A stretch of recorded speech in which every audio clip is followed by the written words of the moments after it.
Bom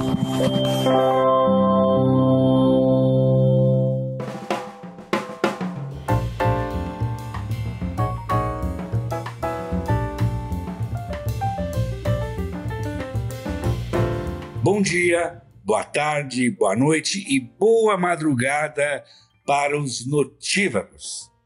Temos um momento histórico, temos uma segunda-feira, não terça da gravação, segunda-feira, horário solene do Bom Retiro, 12h11, horário Bom Retiro. Tô certo, não é, Samuel? Eu tô confuso porque meu fuso horário tá complicado. Para mim são 16h11, aonde? Tô no Porto. Em Portugal, são 18h11 em Tel Aviv e Jerusalém. Estamos gravando na segunda-feira, no calor da luta, no calor das emoções, da libertação dos reféns e da vinda do Trump, que falou no parlamento e conversou com as famílias dos reféns, já foi para o Egito. Temos um grande convidado, sob medida, timing perfeito, André Last, presidente executivo do Stand With Us Brasil e cientista político.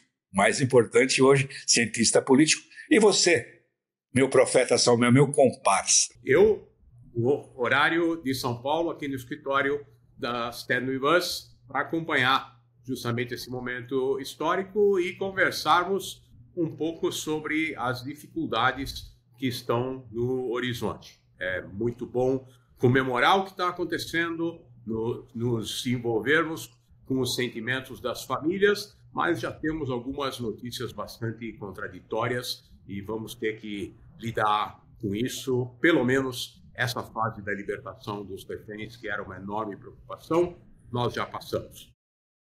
Eu quero engatilhar a primeira pergunta para o André. André, e agora Israel? E agora Israel? É muito abrangente essa pergunta, né? Ela pode significar muita coisa, mas antes de mais nada, obrigado pelo convite, Caio e Samuel, um prazer estar aqui com vocês no nosso podcast Levante, que é um dos grandes projetos que a gente tem, com grandes mentes que são vocês dois, e eu entrei de penetra aqui no programa de hoje. Eu acho que Israel vai passar agora por um processo de cura, que começa hoje, né?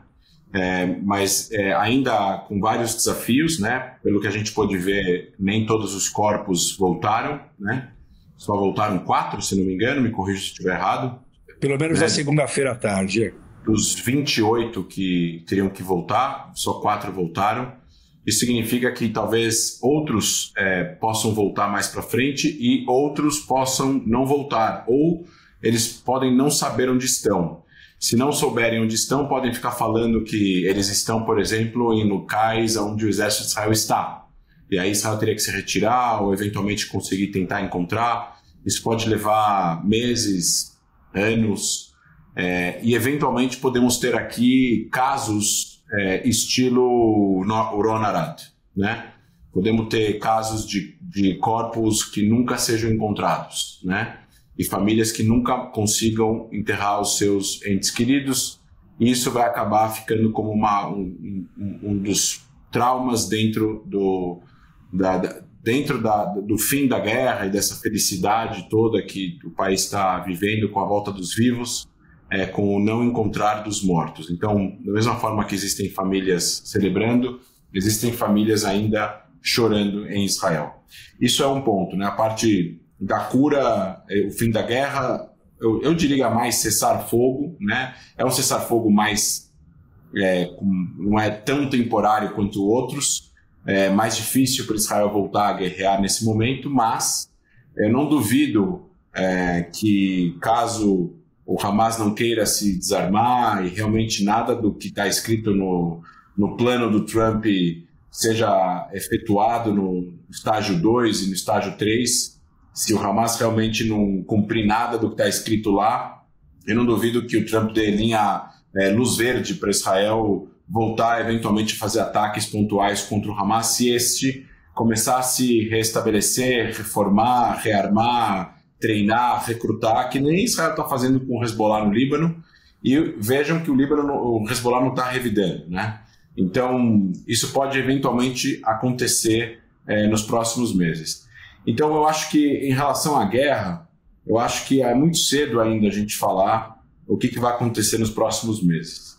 E em relação à parte política interna de Israel, eu acho que agora a gente está numa contagem regressiva para eleições, né? Agora a pressão vai ficar ainda mais forte para ter uma comissão de investigação nacional do 7 de outubro. O governo vai fazer de tudo para tentar estabelecer uma comissão de investigação governamental, onde eles decidem quais são as pessoas que fazem parte dessa comissão. Vai ter protestos nas ruas. Se provavelmente o Hamas não se desarmar, não tiver transição, e obviamente isso vai acabar acontecendo mais cedo ou mais tarde, de os holofotes irem para esse local, né? De o que vai acontecendo com a fase 2, a fase 3, transição, abdicar o governo de transição que vai ter em Gaza, etc. e tal. Se isso não acontecer aos olhos da ala radical do governo, de uma forma que eles concordem, eles vão derrubar o governo. Se eles derrubarem o governo após os reféns voltarem, o Lapid e o Gantz não vão dar nenhum tipo de cobertura, porque eles já voltaram, e isso vai convocar eleições antecipadas em Israel. Então, as eleições seriam em outubro, novembro, se não me engano, elas vão ser em março, ou em abril, ou em junho do ano que vem. E aí tudo muda, né, Caio e Samuel? Tudo muda porque novas eleições, novas lideranças, talvez um novo governo. Pega a bola aí, Samuel. O que você está dizendo, André, é muito interessante porque apresenta dois pontos fundamentais para a relação entre esses atores. Por um lado, nós estamos falando de uma possível falta de interesse do Hamas em libertar os reféns vivos. Nós ouvimos ao longo dos últimos dias, inclusive eu comentei muitas vezes que era cético em relação a esse acontecimento, a um bom desfecho, porque o Hamas tinha tudo a perder com a libertação dos reféns vivos, ia ficar sem esse trunfo. E, por outro lado, é muito interessante também o fato de que, para o governo Netanyahu, isso representa o mesmo tipo de dificuldade. Como você colocou muito bem, uma vez que os reféns vivos foram libertados, agora não há nenhum grande impedimento para a queda desse governo. Mas quando nós olhamos para o horizonte mais longínquo do que pode acontecer nas relações entre Israel e a faixa de Gaza como um todo, eu acho que nós temos uma preocupação que é muito maior do que essa pontual. Quando nós olhamos para o final da primeira etapa da Guerra do Líbano, em 1982, quando os israelenses se retiraram da maior parte do Líbano e deixaram uma faixa de segurança no sul, isso lembra muito o que está acontecendo agora na faixa de Gaza, se não houver um avanço em direção à segunda e à terceira parte do acordo. Israel se retirou de 47% do território da faixa de Gaza, abandonou mais ou menos 20% daquela área que também tinha conquistado, e agora o que nós temos na prática é uma faixa de segurança no entorno da fronteira que atende à demanda da população que vive em Israel nesse entorno, que pode voltar para reconstruir todas aquelas comunidades que foram destruídas, se sentindo em segurança. E talvez o maior enigma de todo esse acordo seja a posição do Egito. E os palestinos diziam, ou o mundo inteiro dizia, que Gaza era uma prisão a céu aberto até o 7 de outubro, eu acho que agora, efetivamente, nós vamos ter uma circunstância parecida com essa, porque vai ser uma prisão onde entra todo o recurso humanitário que é necessário para a reconstrução da faixa de Gaza, para alimentar a população da faixa de Gaza, mas ela vai ficar hermeticamente fechada para a entrada de possível rearmamento do Hamas ou para a entrada de recursos que possam consolidar novamente a posição do Hamas. Isso depende fundamentalmente do Egito, porque por mar não vai entrar nada, pelo entorno da fronteira israelense não vai entrar nada, mas o corredor Filadélfia vai continuar sendo controlado por Israel enquanto os egípcios concordarem com essa posição. E no passado, não faltaram episódios de suborno de soldados egípcios que permitiram a construção de túneis e levaram todo tipo de armamentos para o Hamas. Mas professor, está entrando por Israel, os 300 caminhões agora estão aumentando para 600 caminhões por dia de comida. Exatamente. Ajuda humanitária vai entrar, tudo que for ajuda humanitária necessário. vai entrar. Não, mas André, vai entrar mais do que ajuda humanitária, porque dessa vez Gaza se tornou novamente um protetorado, não mais do Hamas. É um protetorado de atores de um consórcio liderado pelos Estados Unidos, os países do Golfo Pérsico. Vai entrar, de fato, vai entrar cimento em Gaza, mas a ideia é que esse cimento não seja usado para a construção dos túneis, mas realmente para o projeto de reconstrução de Gaza. O que nós estamos tendo agora, de certa maneira, é um retorno ao 6 de outubro, que o Hamas interrompeu. O que o Trump, se não perder a paciência e o interesse, vai querer, ele vai tentar acelerar a normalização de relações de Israel com a Arábia Saudita, especialmente, já normalizar com os outros países, e esses países do Golfo Pérsico que vão realmente pagar a conta mais graúda da reconstrução de Gaza. Vai ter essa parte de segurança do Egito, de Israel. Mas Israel vai ter que concordar com esses parâmetros fixados pelo Trump. Como os dois comentaram há pouco, o Hamas foi forçado a esse acordo devolver os reféns, mas Israel também foi forçado. O Trump forçou todo mundo nos termos dele. Agora eu vejo, Caio, que o termina o raciocínio. Você quer terminar? Não, a única coisa que eu quero terminar é que, de fato, basta ver esse lance meio bem do Trump, meio amalucado, que aconteceu na segunda-feira, que ele está na limusine com o Netanyahu, falou: escuta, por que você não vai para a reunião lá em Sharm el-Sheikh? Eu vou fazer o Sisi, o ditador egípcio, te convidar. Aí, pelas informações, ele foi convidado, Netanyahu aceitou, e depois ele recusou, alegando que era feriado religioso judaico, e ao mesmo tempo ele não queria. Aí, número 1, ele ia ter que apertar a mão do Abbas. Nesse meio tempo, o Erdogan, quando soube dessa ideia que o Netanyahu iria para o Egito, disse: eu não vou.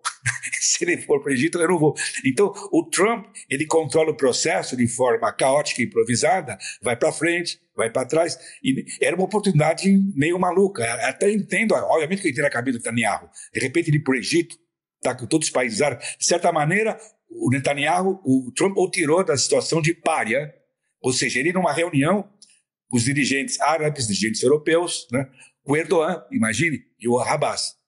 E num dia que ia estar o presidente da Indonésia e tinha um negócio frenético, o presidente da Indonésia, que está indo para o Egito, também vai para Israel, porque a Indonésia, o país com a maior população muçulmana do mundo, vai reconhecer também Israel e a solução dos dois estados. Então está tendo uma situação de incerteza diplomática muito grande e os atores não sabem muito bem como se comportar, nem Israel. Porque agora Israel também tem isso. Então nós vamos agora. O Trump dando as cartas, abraçando Israel, ele abraça Israel. Claro que ele abraça de forma efusiva, sabe? Ele é o grande aliado de Israel, mas ao mesmo tempo ele fixa parâmetros para Israel. Não tem papo de assentamento em Gaza, não tem papo de... Então, quem dá as cartas é o Trump. Então, de certa maneira, os atores são subordinados ao Trump. É que eu vejo que esse acordo, diferentemente de outros acordos que foram propostos no passado, esse acordo aqui, o Hamas aceitou algo que o Hamas nunca tinha aceito no passado, que é entregar os reféns sem a necessidade de Israel sair de toda a faixa de Gaza. Porque o fiador é o Trump. Tudo bem, mas então, o fiador sendo Trump, para o Hamas, veja só, se eu fosse alguém do Hamas, eu preferia o fiador, o Biden, do que o Trump. Por quê? Porque o Biden, porque o Trump... pode daqui uma semana mudar de ideia, falando que o Hamas está descumprindo alguma coisa, e dar carta verde para Israel atacar posições do Hamas enquanto eles estão dentro da faixa de Gaza. Ou seja, o Hamas entregou a única carta que eles tinham de alavancagem e agora eles não têm nada. Se Israel eles não tinham opção. Eles não tinham opção, porque Israel estava para entrar no reduto deles lá na cidade de Gaza e acabar com o resto que sobrou dos seus membros, etc. e tal. Então, agora, a ideia é que se esse era um acordo, na minha opinião, que por mais que talvez existisse aqui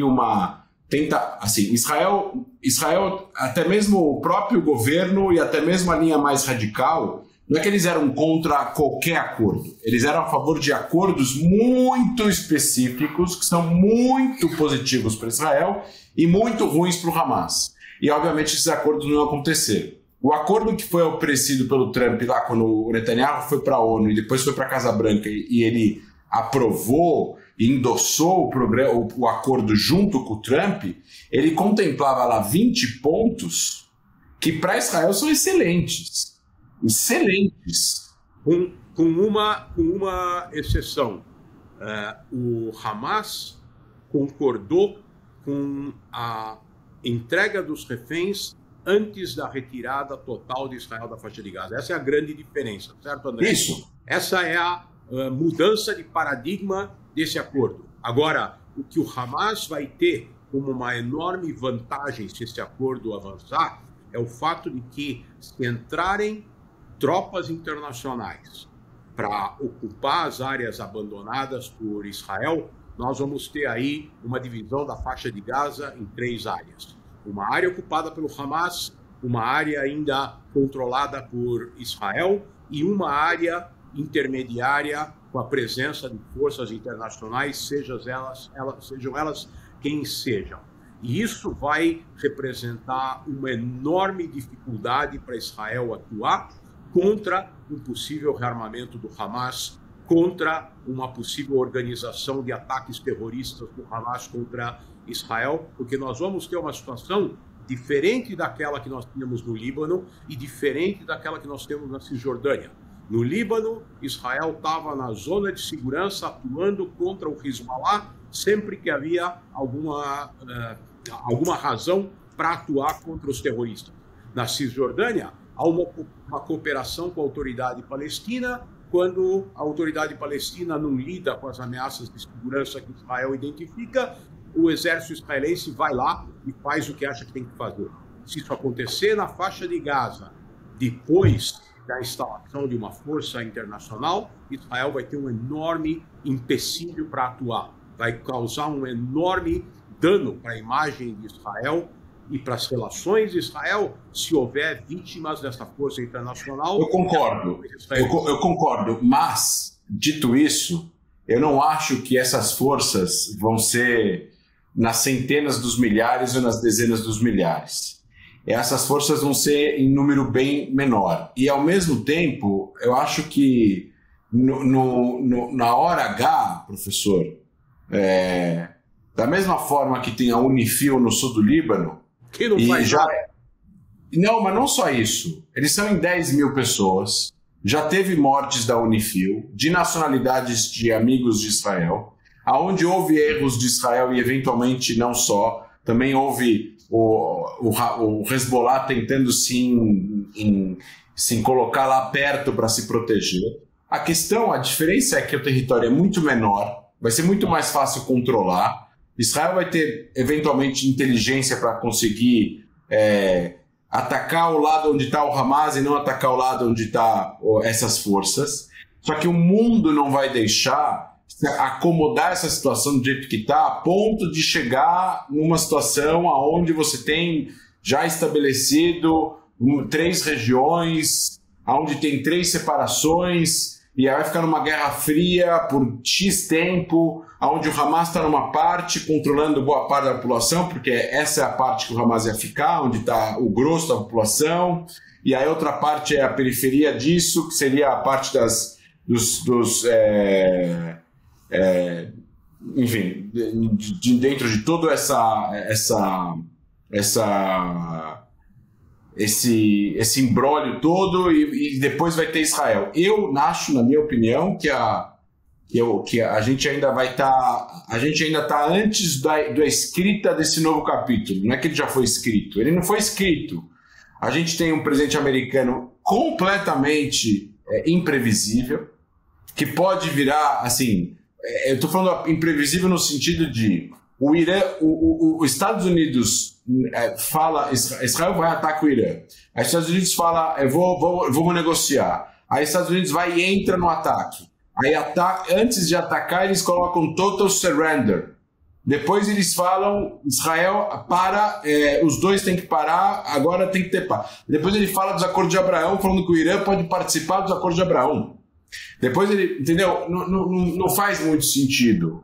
Tem coisas que são mais, assim, mas é o que é, né? Preto no branco. São mais preto no branco. Então o fato é, os reféns voltaram. Agora a gente está falando de 4 pontos que o Hamas aceitou dentro dessa negociação. Os palestinos foram soltos. Israel conseguiu vetar o Marwan Barghouti, outros 3 super famosos que cometeram crimes hediondos que não vão ser soltos, porque senão iriam virar provavelmente as lideranças futuras. Agora vai ter a França, a Turquia, o Catar, o Egito e os parceiros americanos, e não só, os 3 países, né, Turquia, Catar e Egito, eles receberam dos Estados Unidos coisas para poderem participar disso. A Turquia vai ganhar o F-16 e o F-35, uma coisa assim. O Egito vai receber ajuda americana para, sabe, esse aumento das tensões, colocando blindados no Egito, com medo da invasão palestina no Egito e eventualmente aumentando as tensões com Israel, colocando os acordos de Camp David em risco e tudo mais. E o Catar conseguiu um plano de defesa mútua com os americanos que Israel sonha em receber, né? E agora o Catar recebeu. Então, os 3 ganharam alguma coisa dos Estados Unidos, foram comprados, né? E agora vão colocar pressão em cima do Hamas. Aí, além disso, vai ter uma implementação. A autoridade palestina tem que se reformar, as instituições têm que ser reformadas, tem que ter eleições. Tá todo mundo olhando para isso.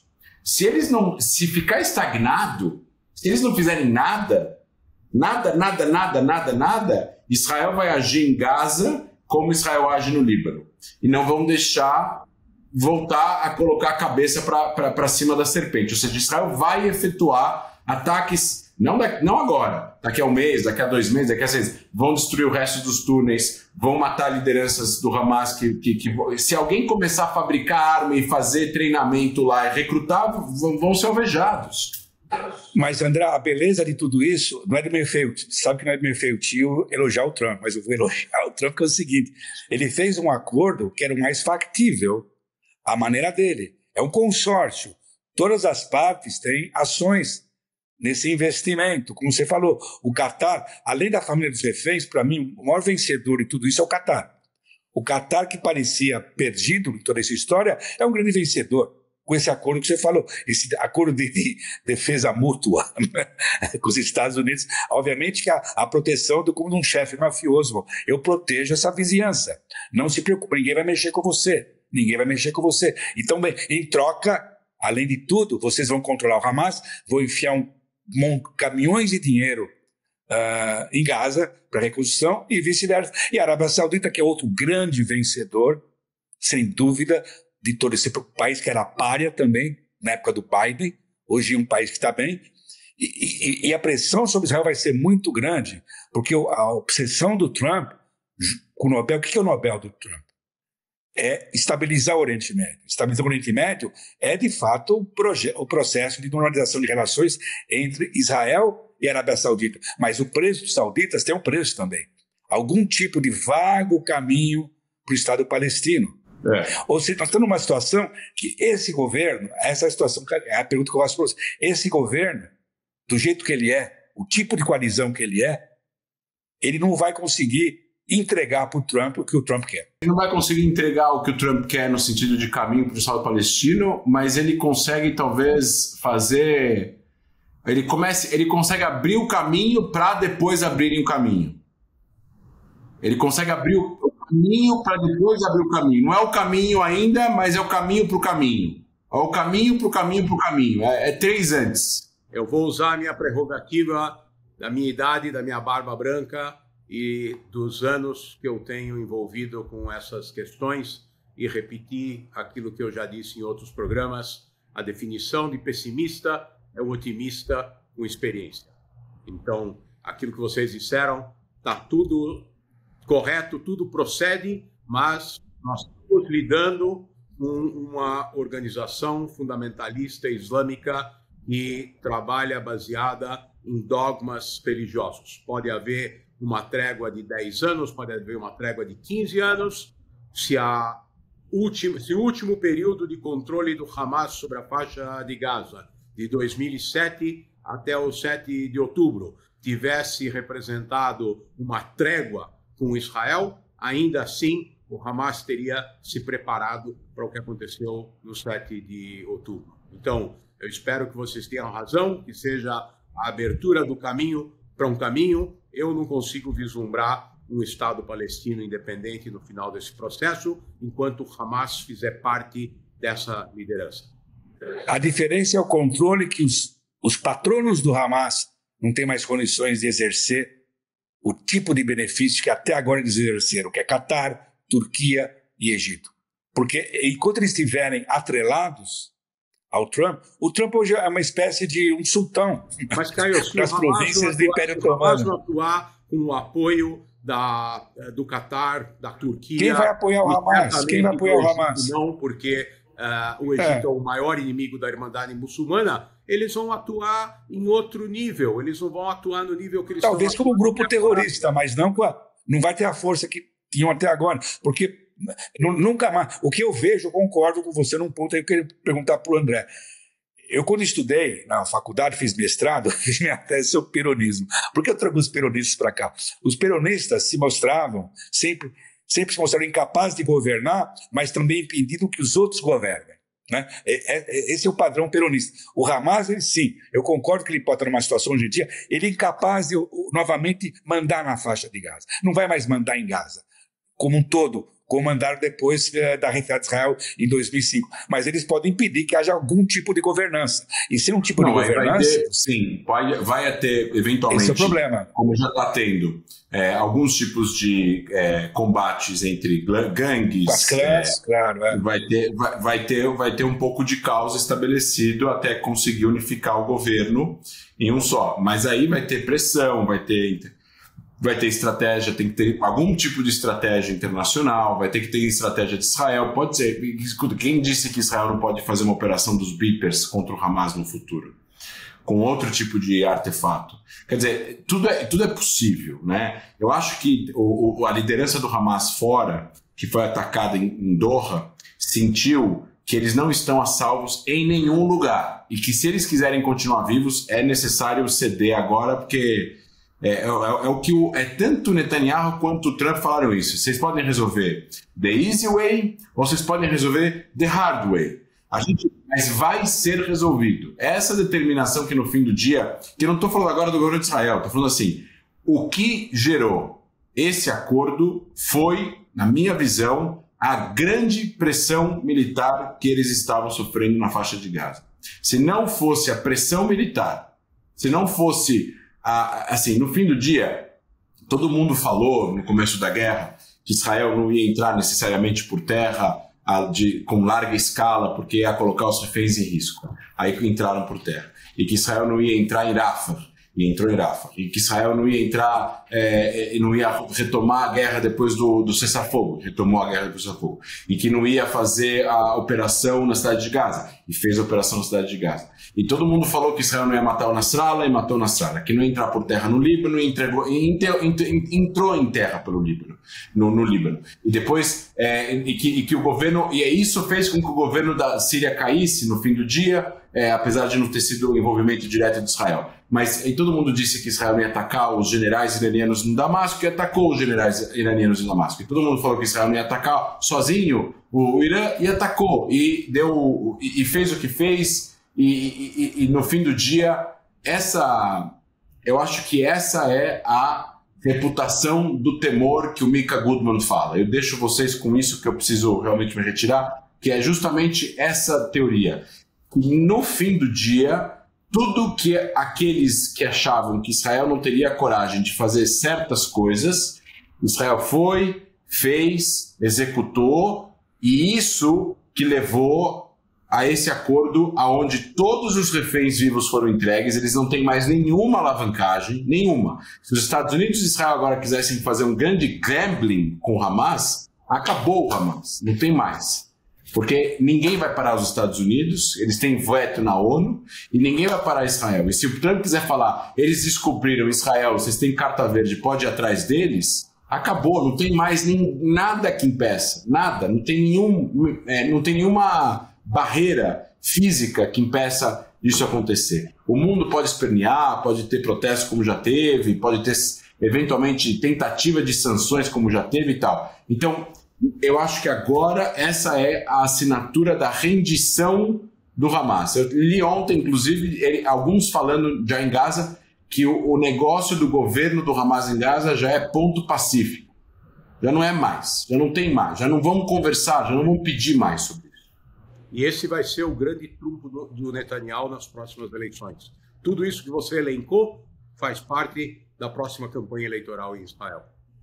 Chama spin, né? É o spin dele, né? E com isso eu deixo vocês que eu preciso me retirar. Foi um prazer estar nesse curto podcast com vocês. E vocês vão continuar? Podemos... Vamos, isso que se chama a palavra a retirada do André. Mas a retirada do André é por boa causa. Valeu, André. Obrigado. A gente vai ter que dar os prêmios ainda, né? O André, eu vou dar. Ele fugiu antes do prêmio.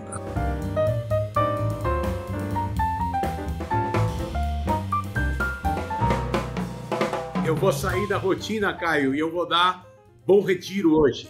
Vou dar bom retiro para as famílias dos reféns, pela resiliência das famílias dos reféns e de toda a comunidade judaica e não que ficou durante esses 2 anos presente, pressionando e acreditando que esse dia iria chegar. Eu estou planejando com meus amigos que portaram essa plaquinha durante esses 2 anos para nós fazermos um lechaim, fazermos um brinde para retirar finalmente as plaquinhas, ainda que os corpos dos reféns não tenham voltado, mas os reféns vivos se juntaram às suas famílias. Não, eu também ia dar esse prêmio. Né? É o prêmio necessário, é o prêmio perfeito, é o prêmio do momento, obviamente, para os reféns, a dignidade deles, pelo menos se a gente viu hoje, de suas famílias, e eu vejo as cenas das mães, algumas das mães de reféns, inclusive de mães de reféns mortos, que seguiram na batalha. Obviamente, imagine você perder teu filho morto, né? Como o filho Hersh, o filho da Rachel Goldberg Polis, né? Que ela fez um discurso sábado à noite, na Praça dos Reféns, comovente, e falou que foi o tom da nossa conversa desde o começo hoje. Essa mescla em Israel de euforia e pesar. Euforia porque voltaram os reféns, mas não todos, né? O pesar porque, sabe, voltaram esses últimos vivos e sequer os mortos conseguem voltar. E o país realmente nessa transição que nós estamos vendo. Mas, obviamente, eu endosso o teu prêmio, né? Não é um dia nem de dar mau retiro, porque eu acho que é o dia do bom retiro. É um dia do bom retiro. É o dia de celebrar. É o dia de celebrar, sabe? É irrelevante, eu não tenho mau retiro, porque seria de mau tom dar um mau retiro, que é o que você matou a charada, você foi um bom ataque preventivo teu, antes, sabe, um ia roubar do outro, ele falou, você roubou. Não, ninguém roubou, a gente estava compactuados. Não vamos tomar nada de ninguém. Então estamos compactuados nesse prêmio, coisa maravilhosa, sabe, ao longo do dia, vendo todas as imagens de cada refém chegando, se encontrando com as famílias, sabe, dezenas de milhares de pessoas reunidas na Praça dos Reféns em Tel Aviv, sabe? Cada vez que um refém era entregue pela Cruz Vermelha, sabe? A alegria de todo mundo recebendo, não sabemos o estado emocional, físico desses reféns, mas eles estão lá. Eles voltaram para casa. Então não tem...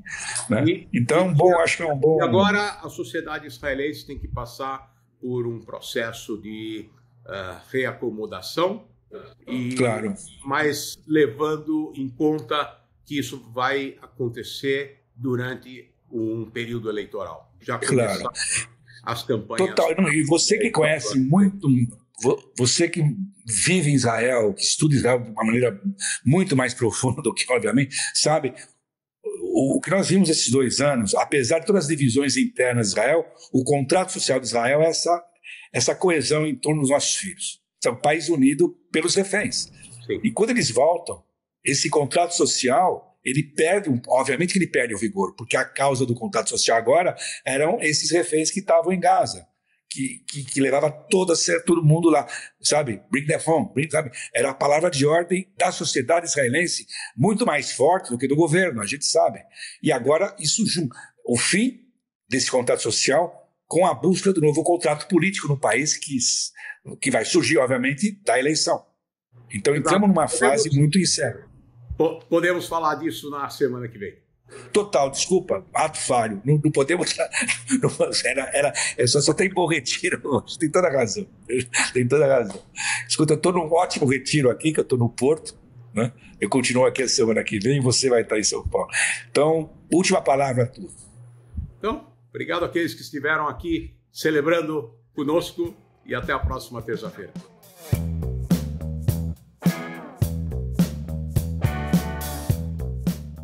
O podcast Levante é uma produção da Stand With Us Brasil. Edição, direção e finalização, Dinho Lima. Identidade visual, Camila S. Kuckerman.